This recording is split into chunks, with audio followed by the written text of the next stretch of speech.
Darkness is always associated with fear.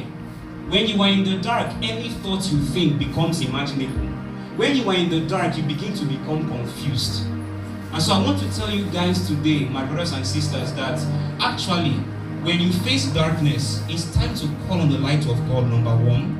And number two, you are not helpless in life. You may be in the midst of the same situation other people are facing. You may be going through and see. Let's put it clear. Holy Spirit, help me here. Let's put it clear. When for instance, the Master said that you will go through trials and tribulations, right? You will face challenges. I want you people to understand that the Christian believer will not be exempted from challenges. In fact, because you are a Christian, you will go through the same things. And so don't be ashamed when people are telling you your own is too much. Or for instance, why are you always being too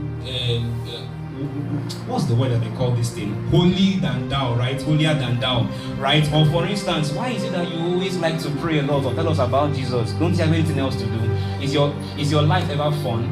Some people always tell me, that was back when I was in Nigeria, right? Some people used to tell me, don't you have anything fun in life to do? When that came to me, I said, Lord, even if it's prayer that is fun, we enjoy it.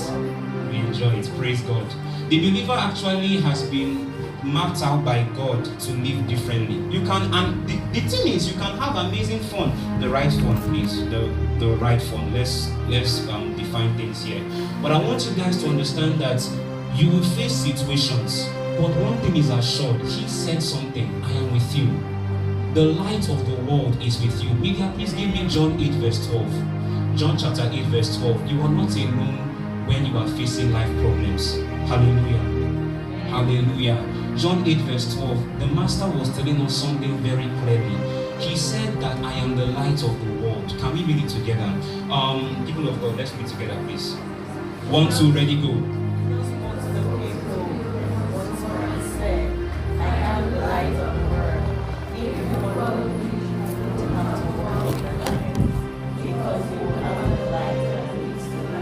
Amazing. Please give me John chapter 1 verse 1. Let's begin to link up things. The Bible actually is one book. I call it one particular book that is interlinked. So you read a diary, for instance, and day after day it begins to link up. You're seeing chains. If you look at John chapter 1 verse 1, let's read it together. 1, 2, ready, go. Come on. In the beginning, the Word already existed. The Word was with God, and was God. Continue, verse 2. He existed in the beginning with God. Hold on. That same word was actually present at our very beginning. So in Genesis chapter 1 verse 1, we see that in the beginning God created the heavens and the earth was without form and void. The word of God himself was also present at that beginning point where he saw darkness as well. Okay, let's continue. Verse 3. Verse 3. Continue. God created everything through him, and nothing was created except through him. Verse 4. God gave life to everything that was created, and his life brought light. Pause. There's something here I want you people to pick up. Can you guys pick this up with me, please? Please just stay in with me. He said that the word gave life. John was writing. He said that the word of God, this same word that actually created the heavens and the earth, this word gave life to everything that was created. So when God says, let there be animals, let there be green grasses, right? Let the waters divide. Everything he was doing, he was giving life. And the Bible says here, and his life, that particular life brought light to everyone. Now, in this statement, it looks very simple, but this statement is the bedrock of Christianity. If you can catch it, you have caught many things. I want you guys to understand that when a man receives that life of God in him, oh my God, that particular life does something to you. That life brings light. So his life is the light of men, and that light also brings life. They are one and the same, they are reciprocal. As that life brings light, the light as well gives forth what? Because we see here that the word of God gave life to everything that was created. If God said, if he spoke this word and he said, let there be light. So that word gave life. That light is the word of God. And that word of God, as it enters into your soul, what happens to you is that suddenly, and if your soul is open, every time you open your heart genuinely to the word of God, something happens to you. A vacuum, a space. It's literally like as if God actually just like he blew into your spirit man, he blew into your soul, and then he begins to usher in his light in that dark area. So every man who is saved is a carrier of the light of God. Praise God. Praise God. Hallelujah. This is the best time to clap, please. Please, hallelujah. Amen. Amen. So I want to actually congratulate each and every one who is saved here. And if you are not, please, it is a call. It's a call. It's a cry.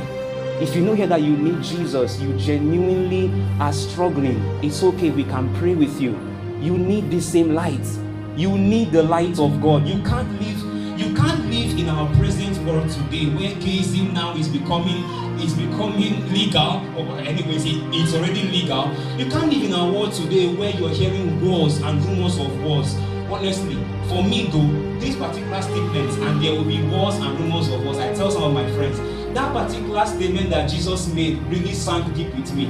I didn't used to believe some things. I used to believe, right? So you're like, oh, Jesus, okay, maybe when I'm a father, and then afterwards, maybe then, okay, my children will experience that. I didn't know it was sooner than soon. You see this Russian-Ukraine war, and I am a survivor from that. I experienced it firsthand. It was scary. You know these kind of rapture movies whereby there's no food again. Like there's no food again. Like you enter into the market hoping to get bread. The whole market store was empty. What you are seeing is cheese, chocolates, wine, the things that people don't need. Water became scarce. The banks were closed. Everything was on shutdown. The trains, the buses, everything. You can't even move. If you want to move, oh my God, taxis of course began to take advantage, so they began to increase their fare. Of course, they wanted to cash in. But that particular statement now sank deep into me.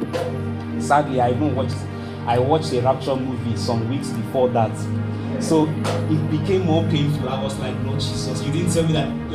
Like, is this the end? Like I didn't prepare now. I'm not yet.